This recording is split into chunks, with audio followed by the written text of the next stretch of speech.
আজকে স্যুপ নিয়ে এসছে ফুল। ও মালা আনেনি, ও একটু বেশি করে ফুল কিনে এনেছে, নিজে নাকি মালা করবে আর আজকে নিউ ইয়ারের জন্য ঠাকুরকে মালা বানিয়ে ও পরাবে। যাই হোক, আজকে যে পার্টিটা আছে তার যে চিকেন পকোড়া রেসিপিটা আসো তোমাদের সাথে শেয়ার করি।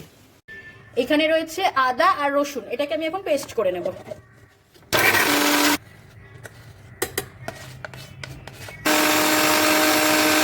এখানে চিকেন পকোড়ার জন্য যে পিসগুলো নিয়েছি তার মধ্যে আদা রসুন বাটাটা এবার আমি দিয়ে দিচ্ছি।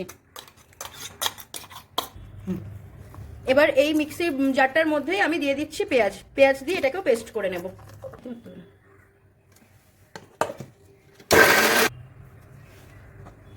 রেডি হয়ে গেছে পেঁয়াজের পেস্ট। এবার এটাকে আমি চিকেনের মধ্যে দিয়ে দেব।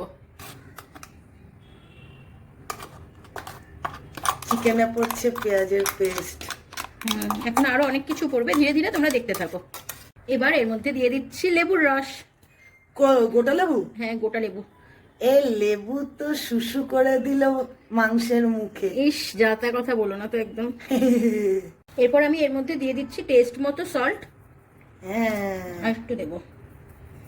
সল্ট বেশি হলে আমি জানি না বাবা, আমার একটু লবণের হাত আছে, আমি বলে দিলাম। তাই তোমরা যারা যারা বাড়িতে ট্রাই করবে তারা কিন্তু লবণটা বুঝেই দিও। আর দিয়ে দিচ্ছি ব্ল্যাক পেপার পাউডার। এতগুলো? হ্যাঁ, লাগবে। আচ্ছা আচ্ছা, এখানে মোটামুটি 1.5 কেজির কাছাকাছি চিকেন আছে। ও না না না না, এখান থেকে কিছুটা আলাদা করে রাখা আছে আলাদা একটা আইটেমের জন্য, ওটা আবার একটা ভিডিওতে আসবে।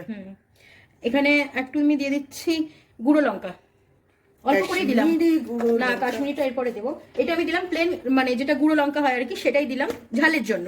গোলমরিচ গুঁড়ো দিয়েছি আর এটাতে ম্যানেজ হয়ে যাবে। আর কালারের জন্য আমি দিচ্ছি কাশ্মীরি লঙ্কার গুঁড়ো। আমার চামচটা খুব ছোট, তাই আমি 4 চামচ দিচ্ছি। তোমরা যারা যারা বাড়িতে ট্রাই করবে তোমরা কিন্তু পরিমাণটা বুঝাই দিও। 4 না 5ই দিলাম। চলো, না, কালারটা ভালো হবে তার জন্য। সেটা হলো সয়া সস। সয়া সস এটাও আমি পরিমাণ মতো দিয়ে দিচ্ছি, তোমরা তোমাদের আন্দাজ মতো বুঝে দিও। হ্যাঁ, এবার এই সব উপকরণগুলো মাংসের সাথে খুব ভালো করে আমি মিশিয়ে নিচ্ছি। মিশিয়ে এটাকে আমি 1 ঘন্টার মতো রেখে দেবো।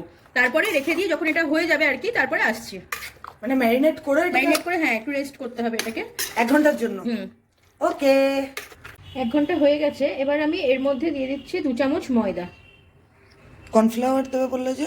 দেবো তো। ময়দা চলে গেল, নে তোরা এবার আটার চিকেন হয়ে যাবে ময়দা। আর দিয়ে দিচ্ছি এবার কর্নফ্লাওয়ার পড়ে গেল।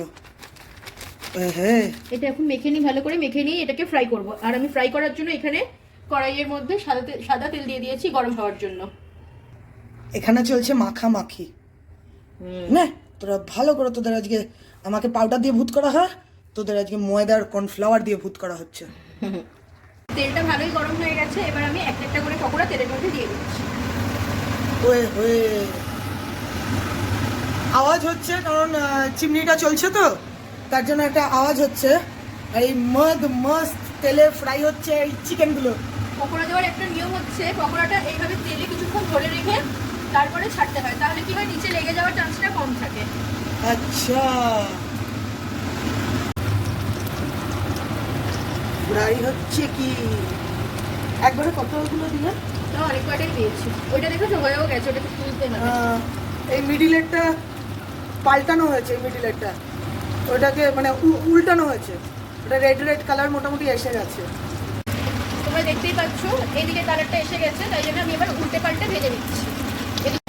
এইভাবে ওই দিকটাও যখন এইভাবে লাল লাল হয়ে যাবে তখন আমি পকোড়াগুলো তুলে নেব। যেগুলো দেখো এরকম কালার এসে গেছে সেগুলো আমি এবার তুলে ফেলছি। কালারটা আরে হেভি আসছে, এই যে ফাইন এসছে কালারটা।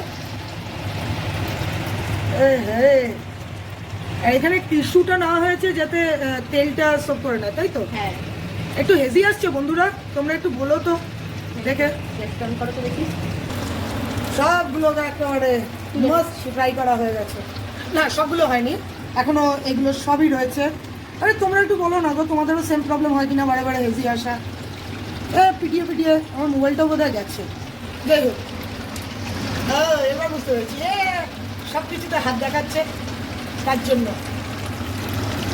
ফাইনালি 1 চোট চিকেন পকোড়া রেডি। 1 চোট এর জন্যই বললাম, এরা একবারে একসাথে তেলে গেছিল পুড়তে। হ্যাঁ, পুড়তে। আর এখন এই বাকিগুলো যাচ্ছে। বাকিগুলো এখন যাচ্ছে।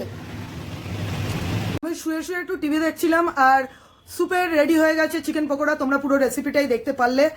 আর যদি ভালো লেগে থাকে তাহলে অবশ্যই কমেন্ট করো আর বাড়িতে রেসিপিটা ট্রাই করো। আর কোনো প্রবলেম থাকলে আমাদের রেসিপিতে তাহলে সেটাও কিন্তু তোমরা জানিও যে এখানে ভুল বা এখানে ভুল না, কারণ আমাদের তো আর রেসিপি চ্যানেল না, ব্লগিং চ্যানেলের মধ্যেই তোমাদের সাথে শেয়ার করা হলো। তা ভিডিওটা ভালো লাগলে একটা লাইক করো, সাবস্ক্রাইব করে আমাদের পাশে থেকো, বেল আইকনটা অল করে দিও যাতে ভিডিওর নোটিফিকেশন তোমরা পেতে থাকো। আর ত্রিহঙ্গন কটেজকে অনেক অনেক ভালোবাসা তোমরা দিচ্ছ, আরও ভালোবাসার অপেক্ষায় রইলাম। যারা ফেসবুক থেকে ভিডিওটা দেখছো পেজটাকে একটা ফলো করে দিও আর সবার সাথে শেয়ার করো। আজকের মতো আস্তা লা ভিস্তা।